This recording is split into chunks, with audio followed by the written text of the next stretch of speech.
అమెరికాలోని వాషింగ్టన్ స్టేట్లో అతి దట్టమైన అడవికి వచ్చాము. Literally very very very remote area అనమాట. అసలు ఆ రోడ్డు కూడా లేదు రావడానికి, కానీ beautiful, beautiful, no doubt about it. మన కారు అక్కడ పార్క్ చేసాం.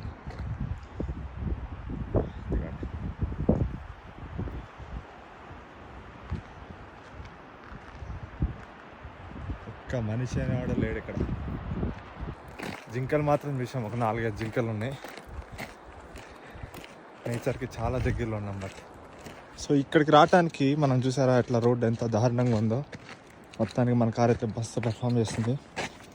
టైర్లన్నీ still okay, good job, good job. కానీ వ్యూస్ మాత్రం అల్టిమేట్ ఉన్నాయి. అల్టిమేట్ అంటే అల్టిమేట్ వ్యూస్. చూడండి మొత్తం ఇట్లా రాలేదు, దారి పడుకుతాం మొత్తం.